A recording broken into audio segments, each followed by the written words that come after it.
성경 말씀 봅시다. 마태복음 4장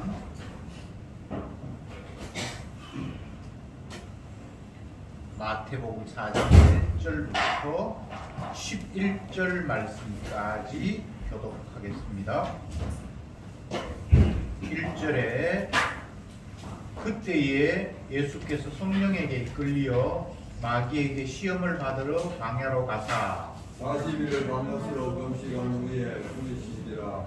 시험하는 자가 예수께 나와서 가로되 네가 만일 하나님의 아들이거든 명하여 이 돌들이 떡덩이가 되게 하라. 예수께서 대답하여 가라사대 이르되었으되 사람이 떡으로만 살 것이 아니요 하나님의 입으로 나오는 모든 말씀으로 살 것이니라 하였느니라 하시니.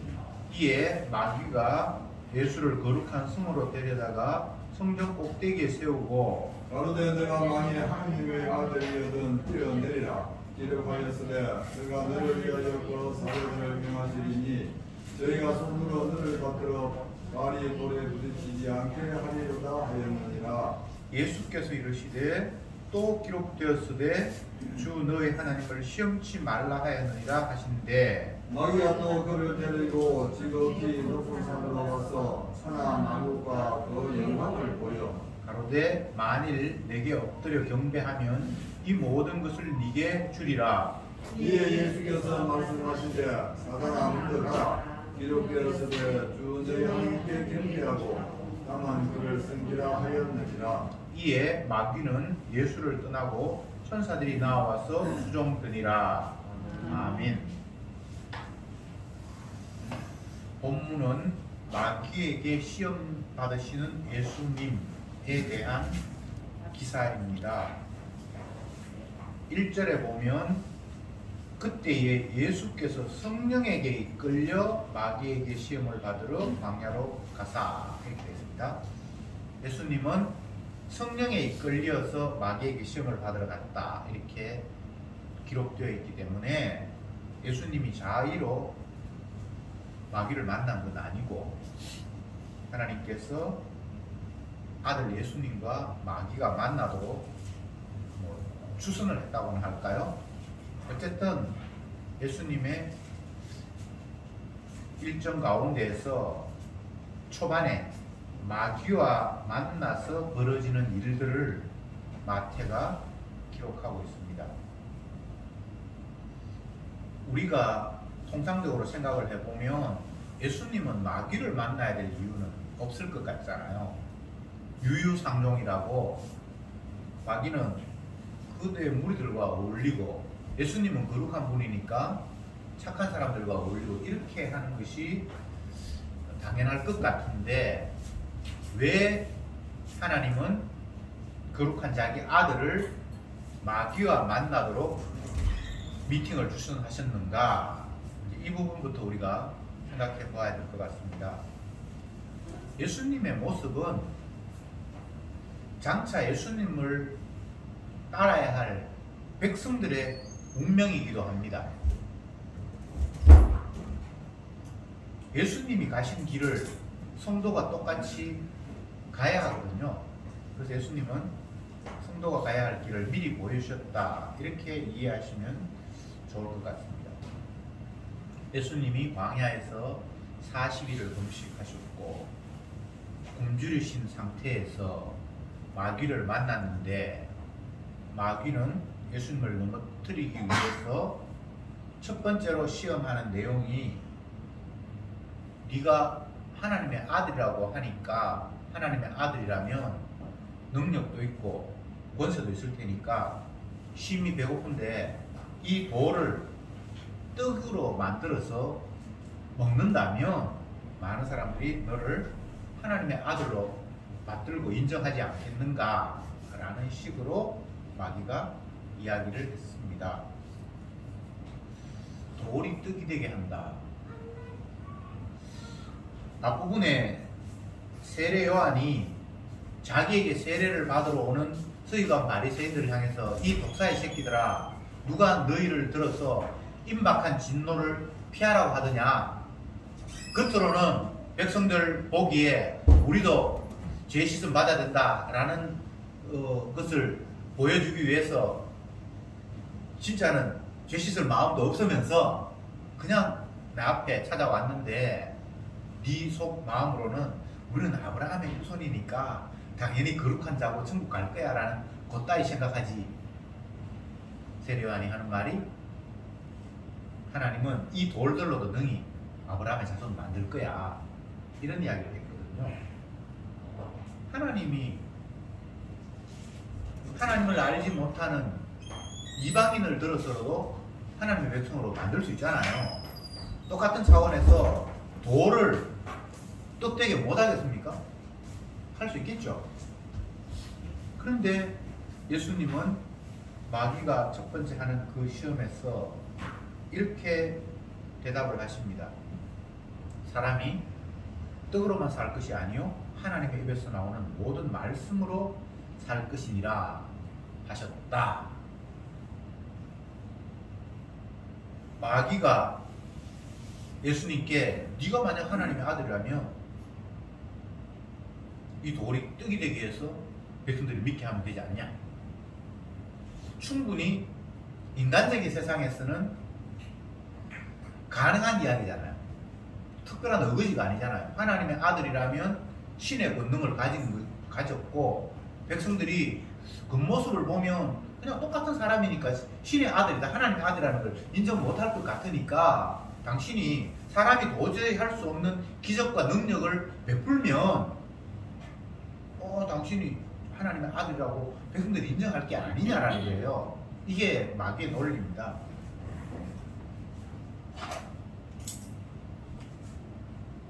하나님의 아들이라면 뒤에 뭐라면 기적을 통해서 증명하라. 그러면 다 믿을 거 아닌가? 이거 있을 수 있는 이야기잖아요. 그런데 예수님이 그에 대해서 반응하시기를 그래 나 하나님 아들니까 지금 당장 문제는 내가 40일 동안 아무것도 안 먹었으니까 배가 고프니까 먹는 것부터 해결해야지 하면서 돌을 떡으로 만들면 되잖아요.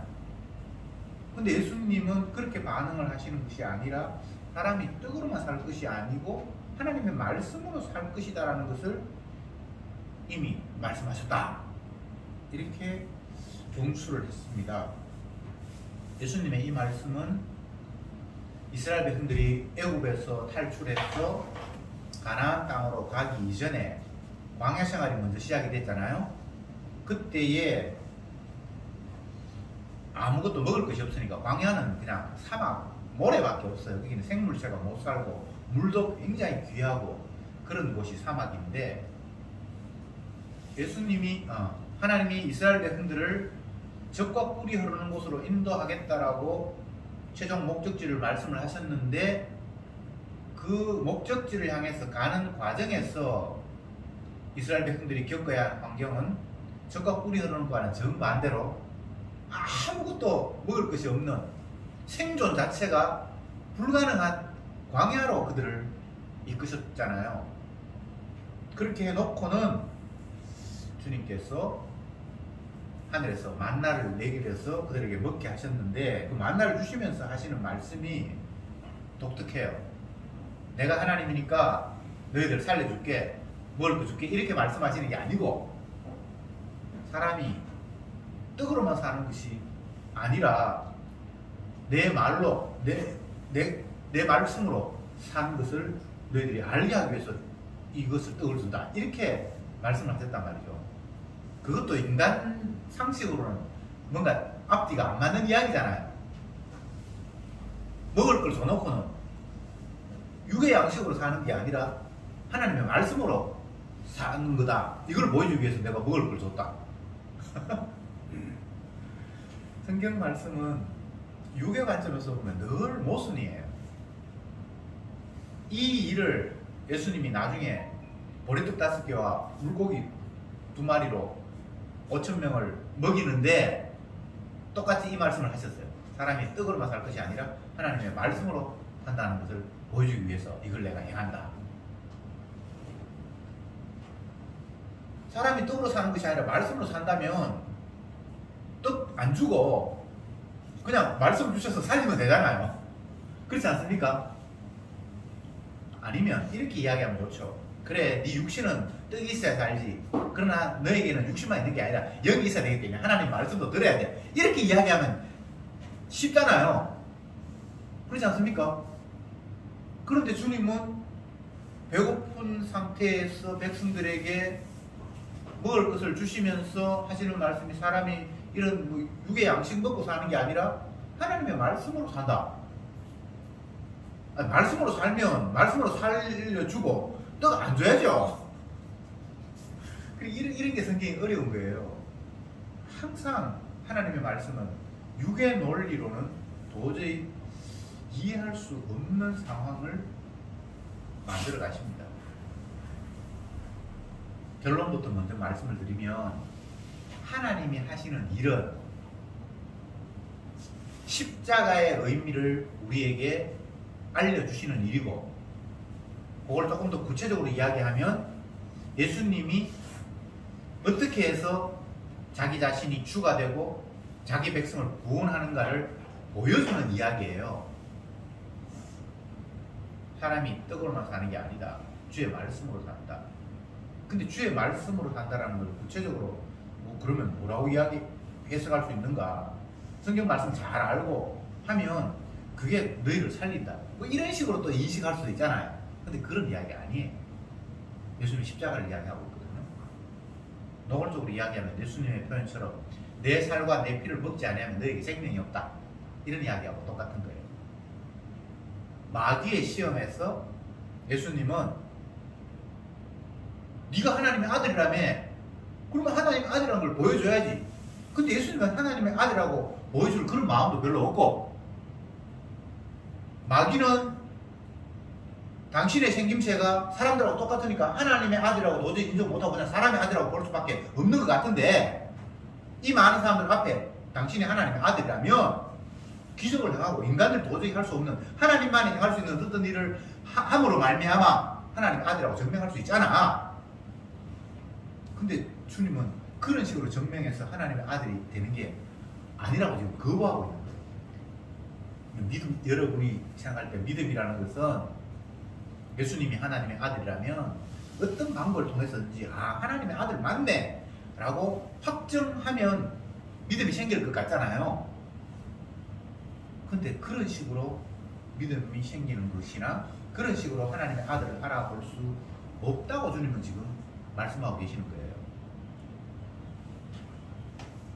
바울도 그런 표현을 썼는데, 유대인은 기적을 원하고 헬라인은 지혜를 구한다. 그렇지만 내가 너에게 줄 것은 예수님의 십자가다. 유대인들이 기적을 원한다라는 것은 그 사람들은 하나님을 믿고 하나님의 말씀을 믿는데 그 믿음을 하나님 주신 선물로 성령의 은혜가 와서 믿는 것이 아니라 자기의 방식으로 믿는데 그것은 기적을 통해서 믿는다는 거예요. 그래서 그들은 항상 기적을 원해요. 왜냐하면 자기의 조상들이 하나님의 능력과 기적으로 애굽을 탈출했고 홍해를 건넜고 광야에서 살았고 가나안 땅을 차지했고 그런 기적들이 엄청나게 많잖아요. 구약을 보면 다 기적이에요. 그러니까 자기들도 지금도 여전히 하나님이 살아계심을 우리가 믿을 텐데 그 믿음을 우리의 삶의 현장 속에서 기적으로 보여주셔서 하나님이 살아계시고 나는 그 하나님 믿겠다라는 이런 마음이 유대인들에게 다 있었어요. 참 믿음이 없었으니까 기적을 통해서 믿겠다. 그리고 유대인들은 기적을 바란다는 거예요. 믿음 없다는 이야기죠. 근데 헬라인들, 이방인들이죠. 이방인 가운데 헬라인들은 그 당시에 로마 사람들, 최고의 그 지식을 가지고 있는 엘리트들, 그 당시에 제일 잘 사는 나라, 지역 사람들은 그런 방법이 아니라 진리를 배움, 학문, 경험 이런 데서 찾는다는 거예요. 근데 기적을 통해서 진리를 발견할 수도 없고 지식, 세상 지혜, 지식, 경험을 통해서도 하나님 발견할 수 없어. 그래서 진정한 하나님은 십자가 죽으신 분이야 라고 하면서 나는 너에게 십자가 이야기에서 진리 이야기 가르쳐 줄게 이렇게 나온단 말이죠. 자, 우리 한번 다시 시작해 봅시다.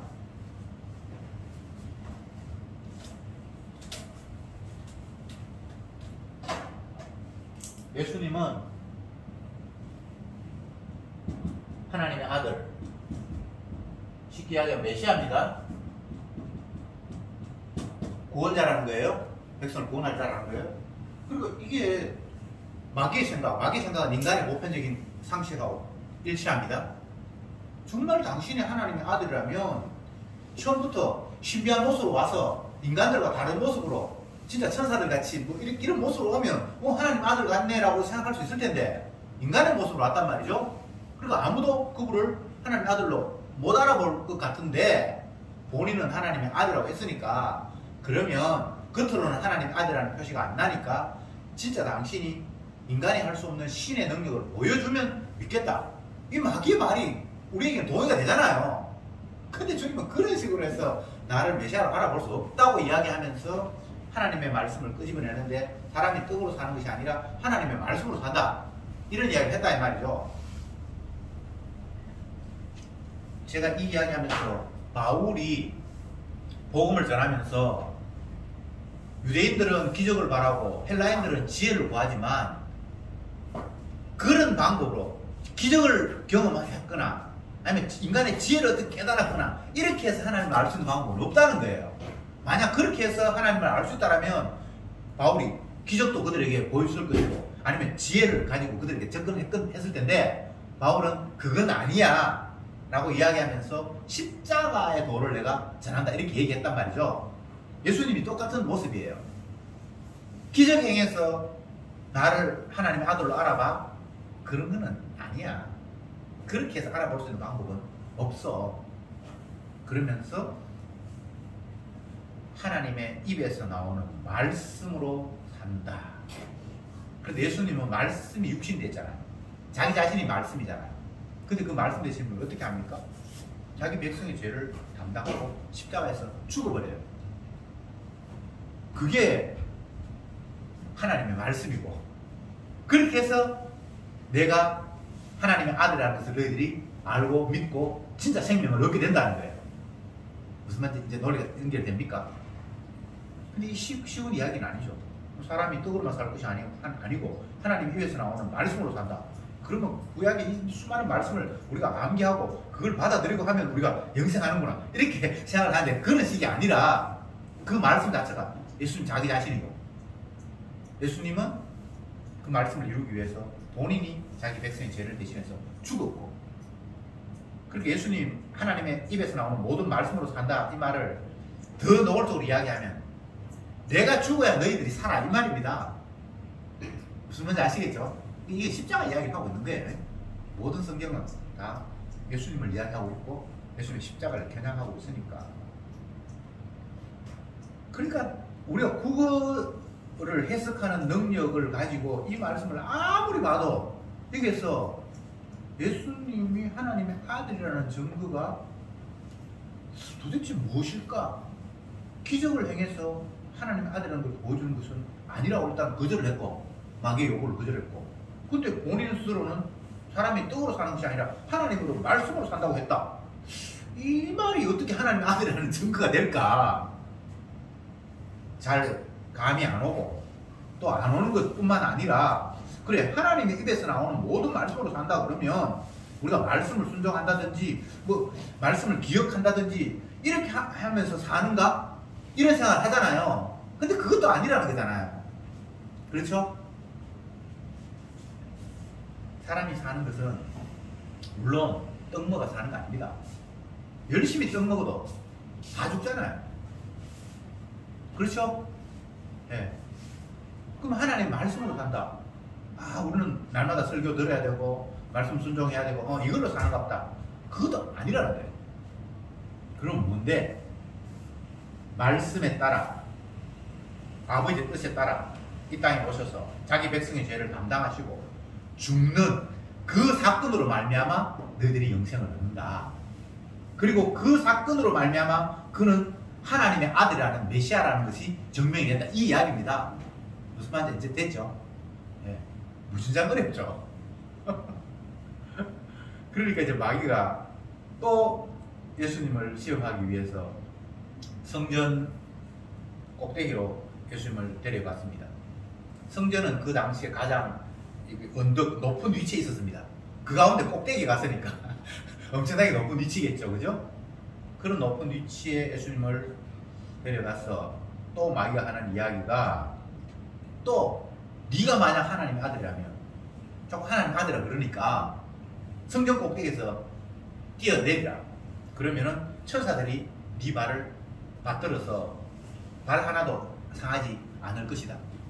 이게 10편에 나오는 예언이거든요. 마귀가 지어낸 이야기가 아니고 성경에 이런 이야기가 좀, 성도들이 어디를 가도 그 발이 돌에 부닥치지 않게 하시며 한 이런 이야기를 지금 예수님께 적용합니다. 10편에 나오는 말씀을 인용하는데 그 데서는 높은 데서 뛰내리면 천사가 받들어서 발을 안 다친다는 이야기가 아니고, 성도들은 어떤 길을 가도 그 발이 돌에 상하지 않으리라 이렇게 돼 있어요. 그러니까 예수님의 살던 그 지역은 사막 지역이어서 그 당시에 신발이 뭐 나이키나 이런 게 아니라 샌들처럼 그렇게 돼 있어서 오랜 길을 가면 발이 피가 나고 막 그래요. 그게 그냥 그 당시에 보편적인 삶이었어요. 신발이 허술하니까.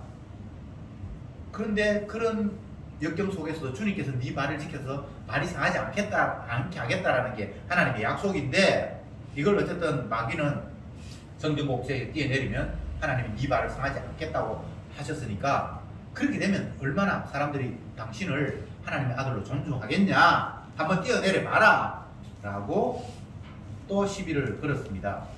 근데 여기서 우리가 생각해 봐야 될 것이, 마귀는 계속해서 기적을 통해서 하나님의 아들임을 보이라는 거잖아요. 맞죠? 그죠? 돌이 떡이 되게 만든다니. 성전 꼭대기에서 뛰어내렸는데, 사람들은 보편적으로 자연 법칙에 의하면 높이 한 4m 정도 되면, 사람 몸무게가 50kg 이상 되면 그냥 4m 밑에 떨어지면 박살납니다. 그런데 성전은 있는 곳은 언덕 높은 곳에 그게 꼭대기 세웠으니까 최소한 4m보다 높을 거 아닙니까? 거기서 뛰어내렸는데 천사가 발을 딱 받들어서 전혀 발이 상하지 않으면 이거 누가 봐도 하나님의 아들이라고 생각할 수 있겠죠? 근데 예수님이 또 거절합니다. 뭐라고 이야기합니까? 주 너희 하나님을 시험치 말라, 이렇게 이야기합니다.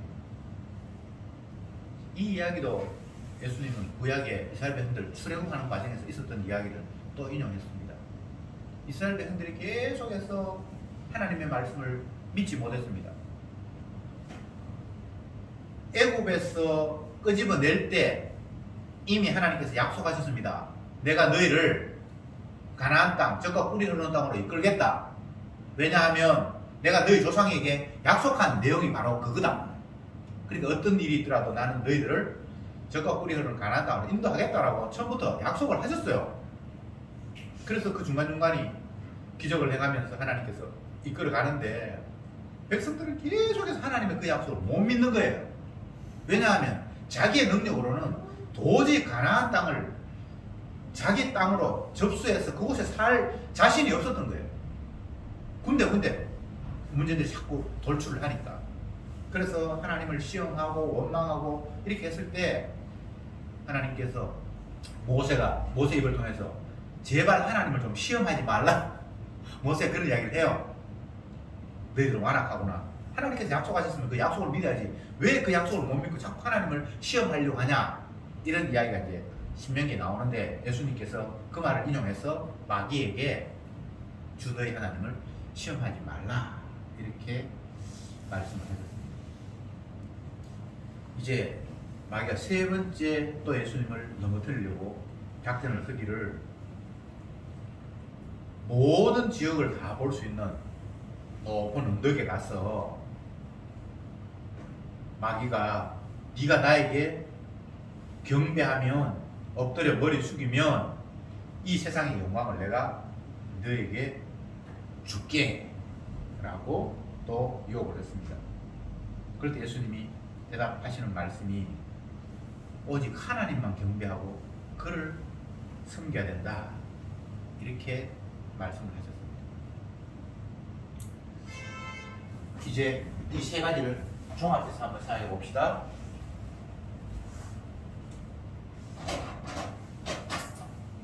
마이가 예술을 시험하는데 첫 번째는 돌을 떡으로 만들어서 먹어라. 두 번째, 성전에서 뛰어내리라. 그러면 천사가 만들 것이다.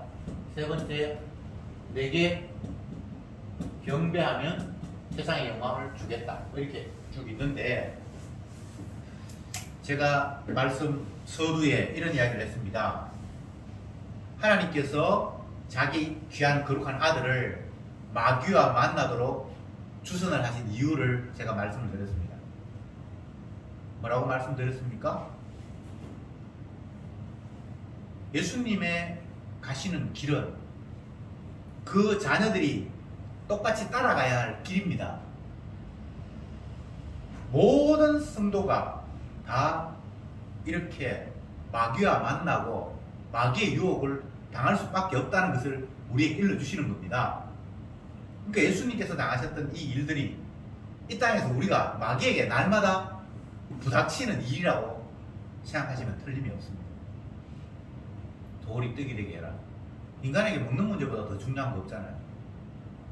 그렇지 않습니까? 요즘은 먹을만 하니까 먹는 건 뭐 중요하지 않다 이렇게 얘기를 하는데, 그건 먹을 게 많아서 하는 이야기예요. 먹을 게 없으면 그거보다 더 우선되는 게 없어요. 애들이 컴퓨터 게임에 빠져있다. 그건 배가 불러서 하는 이야기예요. 배고프면 컴퓨터 게임 안 좋아합니다. 오늘 신문을 보니까 우리나라 사람들이 이제 외제차를 타는 사람들 가운데 값싼 외제차 그런 건 이제는 인기 없고 아주 비싼 외제차가 인기가 있다고 합니다. 아니 먹고 살만하다는 이야기죠, 그죠? 네.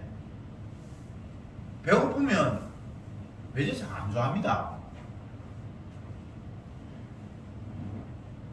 제가 지금 드리는 말씀이 예수님께서 마귀에게 시험을 나가셨는데 첫 번째 문제가 먹는 문제로 마귀가 시험을 했다. 제가 이야기를 드리는 거예요. 여러분,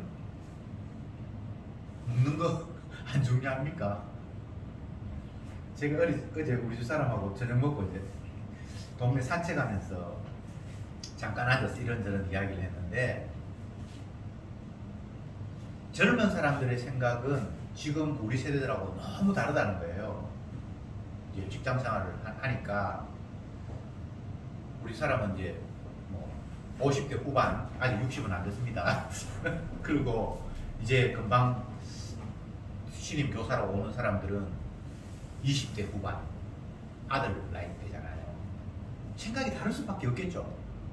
30년 이상 차이가 나니까.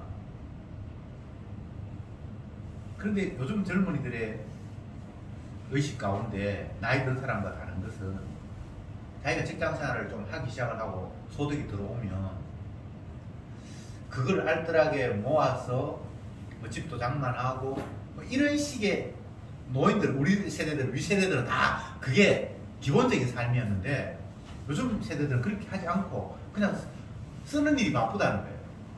집도 없으면서 집 장만할 생각은 안 하고 그런 식으로 살아간다는 거예요. 그래서 이해가 안 된다. 뭐 그런 이야기들을 했습니다. 근데 또 돌이켜보면 그 세대들은 한 번도 먹는 것 때문에, 먹고 살아야 된다는 그런 것 때문에 염려해 본 세대가 아니에요. 그냥 먹는 거는 있을 것이라고 그냥 응당 생각을 하는 거예요. 근데 집을 산다. 이건 생각을 해보니까 자기가 그 정도 벌어서 집을 살려면 30년, 40년 돼야 살 것 같아. 그러니까 에이 그건 그냥 모르겠다. 뭐 그냥 월세 주면서 살든지 뭐 어떻게 사는 방법 그냥 살면 되고 당장 하루하루 즐기면서 살아야지라는 그런 생각을 그들은 갖는 것 같아요. 그래서 모으거나 그런데 그다지 관심이 없어요. 그건 환경이 만들어낸 사후 구조이기 때문에 뭐가 옳다, 뭐가 틀리다 그렇게 말할 수는 없는 것 같아요. 환경이, 그가 자라난 환경이 그렇고 우리가 자라난 환경이 그럴 뿐이에요. 직장 이야기를 조금 더 해보면, 제 세대 때는 당장 먹고 사는 게 중요하니까 소득이 월급 많고 그러면 그게 최우선의 직장이었습니다. 뭐 개인의 취향이 뭐 어떻고 몇 시에 퇴근하고 그런 거 묻지 않았어요. 그 회사 가면 월급 얼마 주는데 이게 최고 중요하지. 근데 요즘 사람들은 그렇지 않죠. 대기업에 간 사람이 2년이 안 돼서 35%가 회사 그만두고 다른 데로 옮긴다고 합니다. 잘 이해 안 되잖아요. 나이 든 사람들은. 그 대기업이면 엄청나게 월급 많이 주는데 자기 취향하고 뭐가 이 기업이 안 맞다. 거기 들어가기 위해서 엄청나게 노력하고 시험 치고 수많은 경쟁력을 뚫고 들어갔는데 우리 같으면 아이고 좋은 기업에 들어갔는데 그냥 정년까지 있으면 먹고 사는데 걱정 없을 텐데 이런 생각을 하는데 정작 본인들은 그런 생각 안 한다 이거예요. 자, 다시 본문으로 돌아가서 사람이 떡으로 사는 것이 아니오라고 이야기를 했는데 사실 우리 이걸 가진 인간은 그게 동의가 안 되잖아요. 떡이 있어야 살죠.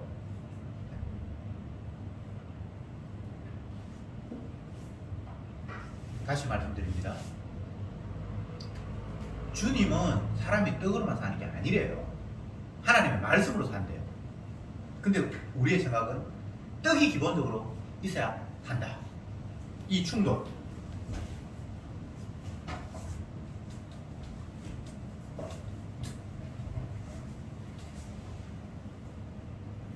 인간의 생각과 하나님의 생각 차이.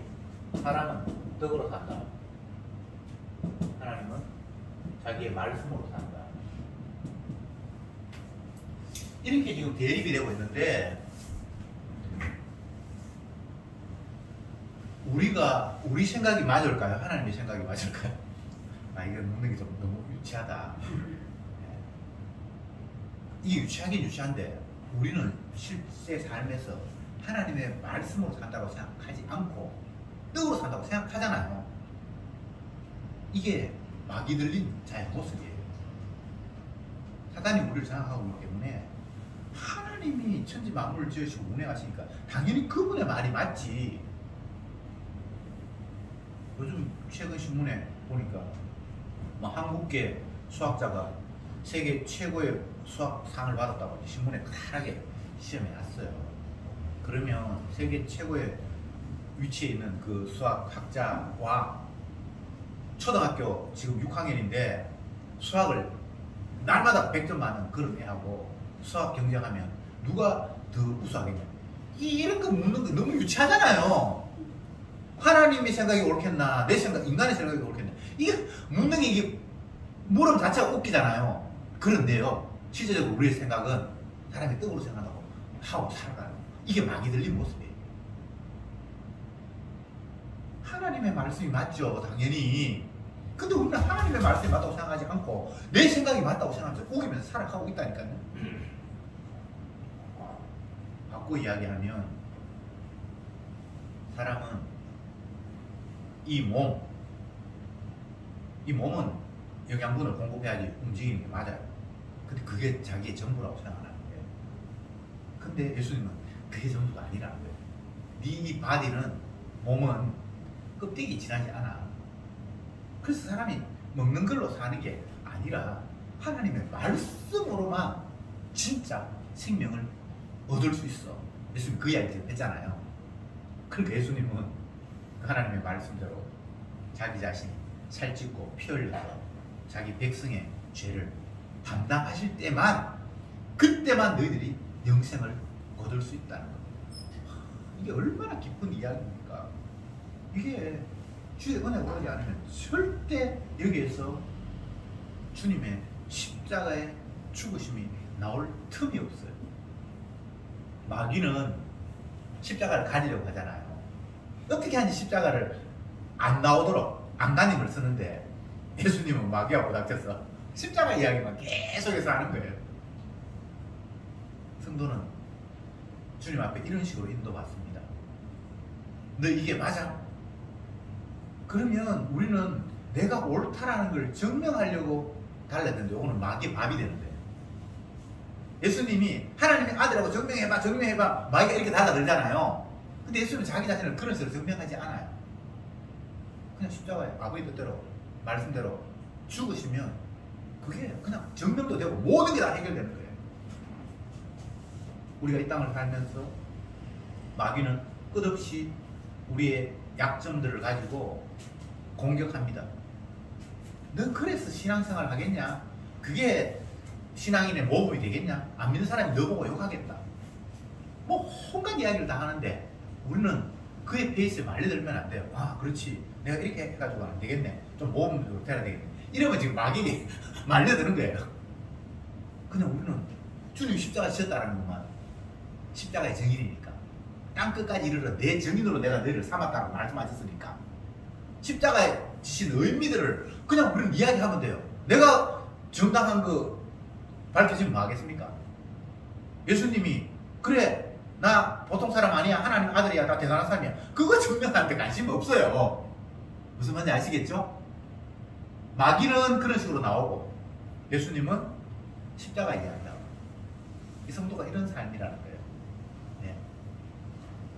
아이고 네가 자녀가 되었으면 자녀로서 부모님 앞에 칭찬거리가 되고 자랑거리가 돼야지. 마귀는 이렇게 이야기해요. 그러면 그래 내가 지금까지 삶의 모습은 부모님 앞에 떳떳한 모습 자랑스러운 모습은 아니지 이제 자랑스러운 모습을 가야 되겠다. 이렇게 되면 이게 마귀에게 밥이 된 거예요. 우리는 자녀가 된 것이 부모에게 자랑거리가 되라고 만든 것도 아니고 반대로 부모가 된 것이 자녀에게 든든한 배경이 되라고 부모가 된 것도 아니에요. 어떤 구도와 어떤 위치도 다 예수 그리스도의 증인으로 살라고 하나님이 두신 거예요. 그럼 거기에서 십자가의 의미를 표출해내면 다 끝나는 거예요. 그게 해답이에요. 사람들끼리 논리 경쟁을 하는데 네 말이 맞나 내 말이 맞나. 근데 상대방의 요구에 내가 맞추어 주다 보면 내가 하고 싶은 것들을 못 이야기해요. 논리가 그래요. 성도는 나를 정당하다, 나는 훌륭하다, 나는 제대로 살았다, 나는 가치 있다라고 드러내기 위해서 존재하는 자가 아니에요. 내가 훌륭해도 의미 없고요. 내가 빛나도 의미 없고요. 내가 스타가 돼도 의미가 없습니다. 성령 꼭대기에 뛰어내리가 스타가 되고. 예수님은 그 관심이 없어요. 최근에 제 친구들끼리 단톡이 있는데 한 친구가 뭐 이런저런 이야기를 하면서 욥기 8장 7절입니까? 네 시작은 미약하나 나중은 창대하리라 뭐 이런 본문을 가지면서 우리가 앞으로 더욱더 뭐 번성하자 뭐 이런 식의 마지막 인사를 그렇게 해놨어요. 그래서 내가 그냥 넘어갈까 하다가 그냥 또 시비를 걸고 싶어서 그래 제가 짤막하게 썼습니다. 네가 인용한 이 구절은 종교심으로 가득한 욥의 친구가 언약도 모르면서 자기 수준에서 했는 이야기니까 이건 긍정적으로 인용할 구절이 아니다. 내가 그렇게 써놨어요. 그러니까 한 친구가 놀랍다 뭐 이런 무슨 표현인지 모르겠는데 의외라는 이런 식으로 그냥 짤막하게 하고 다른 친구들은 아무 이제 답이 없었는데 제가 그걸 보내놓고는 요 정도로 끝내지 말고 한 걸음 더 나갈 걸 생각을 하다가 그냥 끝나버렸는데 제가 한 걸음 더 나갈 거라는 어떤 것이었는가 하면 세례 요한의 이야기 주는 흥하여야 하겠고 나는 쇠하여야 하리라 이런 말을 이용해야지 이게 긍정적이다. 내가 그 이야기까지 하려고 그러다가 그건 내가 참았어요. 참은 게 잘했다 뭐다 그런 이야기 하는 게 아니고 사람들은 뭔가를 인용해도 지가 좋은 대로 시작은 미약한데 나중에 창대하다 얼마나 멋있습니까? 근데 세례 요한의 말이 진짜 복음인데 그는 흥하여야 하고 나는 쇠하여야 하리라 이게 진짜 복음인데 이거 원하는 사람 없잖아요. 성경 구절에서 아니면 어느 날 뭐 집에 간판 하나 걸어주는데 주는 흥하여야 하고 나는 쇠하여야 하리라 이런 말을 만약에 간판으로 누구에게 갖다 줬다 그러면 아마 불태워 버렸을 거예요. 그렇지 않습니까? 근데 그게 복음이거든요. 이게 지금 그냥 우리는 웃으면서 넘어갈 수 있는 이야기 같은데 그렇지가 않아요.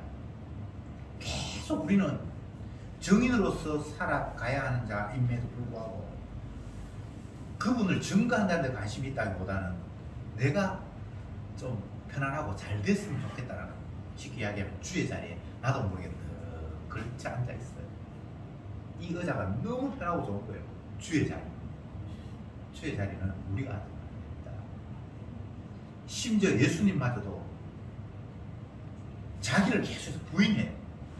내가 이 땅에 온 것은 내 뜻을 행하려 함이 아니라 아버지의 뜻을 행하려 하기 위해서 왔다라고 이렇게 말씀하셨어요. 하나님의 아들이면서도 불구하고. 이것이 성도가 걸어야 할 길입니다. 내 증거하려고 생각하지 말고 예수님의 증인 될 때에 그가 진정 주님의 자녀입니다. 기도합시다.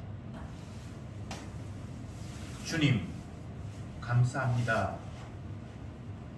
마귀는 예수님을 향해서 네가 하나님의 아들이라며, 그러면 하나님의 아들다운 모습 보이면 되잖아 라고 공격했지만, 정작 주님은 십자가를 들이밀었습니다. 주여, 우리가 이 땅에 살아가면서 날마다 마귀의 유혹 속에 놓여 있을 때에 마귀는 우리에게 나 자신의 정체성을 보이라고, 이 땅에서 성공한 모습을 보이라고, 네가 훌륭하게 되어야만 남들에게 네 말빨이 먹혀든다는 등등의 이야기를 가지고 나를 유혹합니다. 그럴 때 우리는 나의 정당함을, 나의 괜찮음을 드러내려고 하는 어리석음에 빠질 수밖에 없사오나, 오늘 말씀을 보면서 나를 증명하는 것이 아니라 예수 그리스도의 증인, 십자가의 의미를 드러내는 자로 세함을 깨달았사오니 주여 우리를 그곳으로 날마다 인도해 주시옵소서. 예수님의 이름으로 기도드리옵나이다. 아멘.